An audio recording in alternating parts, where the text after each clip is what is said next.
एक समय की बात है, एक पंडित अपनी पत्नी को लेने के लिए ससुराल जा रहा था। तभी उसे रास्ते में एक व्यक्ति मिला।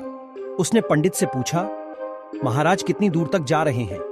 पंडित ने कहा कि मैं अपनी पत्नी को ससुराल से लाने जा रहा हूं। हैरानी से उस व्यक्ति ने पंडित से कहा कि आप पितृपक्ष में पत्नी को लेने के लिए जा रहे हैं। क्या आप जानते नहीं हैं कि इस महीने में किसी तरह का शुभ कार्य नहीं किया जाता? पंडित ने तपाक से कहा, अरे मैं ब्राह्मण हूं, मुझ पर ये सारे नियम लागू बिल्कुल भी नहीं होते।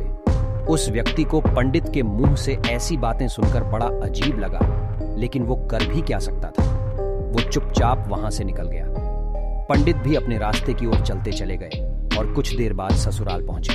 वहां पहुंचते ही उनका खूब आदर सत्कार हुआ, लेकिन लड़की वालों ने भी पितृपक्ष में बेटी को घर से ससुराल भेजने से मना कर दिया। ब्राह्मण भी मानने वालों में से थे नहीं। उन्होंने जिद पकड़ ली कि वो अपनी पत्नी को लेकर ही जाएंगे, और होते होते वो अपनी पत्नी को लेकर अपने घर की ओर निकल पड़े। रास्ते में कुछ देर आगे बढ़ने पर पंडित को जोर से प्यास लगी। सामने ही उन्हें कुआं नजर आया। वो वहां गए और रस्सी को खींचकर पानी निकालने लगे। उसी वक्त एक व्यक्ति भी वहां पहुंचा और उसने पंडित से अपने लिए भी पानी निकालने के लिए कहा। जैसे ही पंडित उसके लिए पानी निकालने लगे तो उसने पंडित को उठाकर कुएं के अंदर डाल दिया और पंडित के भेष में उसकी पत्नी के साथ रास्ते में आगे बढ़ने लगा। दोनों कुछ देर बाद पंडित के घर पहुंच गए। वो व्यक्ति पंडित का ही रूप बनाकर उस महिला के साथ रहने लगा। ऐसा होते होते तकरीबन 3 महीने बीत गए, लेकिन पंडित अभी भी कुएं में ही फंसे थे। कुछ दिनों बाद उसी कुएं के पास से एक व्यक्ति अपनी बैल लेकर गुजर रहा था। बैलों के गले की घंटी की आवाज कुएं के अंदर फंसे पंडित के कानों पर पड़ी। तभी पंडित जोर से चिल्लाया, बचाओ बचाओ, कोई है तो मुझे बाहर निकालो।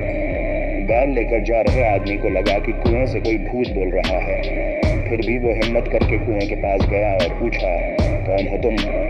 पंडित ने कुएं के अंदर से ही उस व्यक्ति को अपने साथ हुई पूरी घटना के बारे में बता दिया। सब कुछ सुनकर उस इंसान का दिल भर आया और पंडित को कुएं से बाहर निकाल दिया।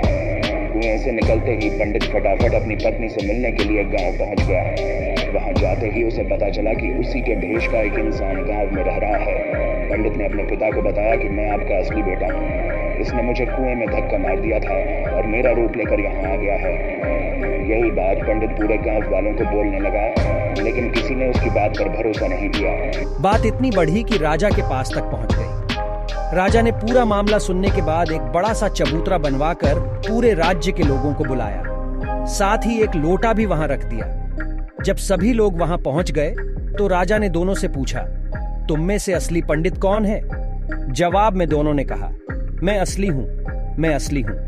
इस बात को सुनते ही राजा ने कहा कि जो भी जल्दी से इस लोटे में घुसकर बाहर निकलेगा, उसी को मैं असली पंडित घोषित कर दूंगा। इतना सुनने पर झट से एक पंडित लोटे के अंदर घुस गया। इतने में राजा ने लोटे का ढक्कन तेजी से बंद कर दिया। लोटे के अंदर बंद होते ही वो चिल्लाने लगा कि राजा मुझे माफ कर दो, मैं आगे से ऐसा कुछ नहीं करूंगा। इतना सब देखकर लोग समझ गए कि असली पंडित कौन है। सबको पता चल गया कि वो भूत था जो लोटे में घुस गया था। वह भूत पंडित को सबक सिखाने के लिए उसका रूप बनाकर उसी के घर में रह रहा था, क्योंकि वो पितृपक्ष में शुभ कार्य कर रहा था। कहानी से सीख, बड़े बुजुर्गों द्वारा कही गई बातों के पीछे कोई न कोई वजह छिपी होती है, इसलिए शुभ कार्यों को पितृपक्ष में नहीं किया जाना चाहिए।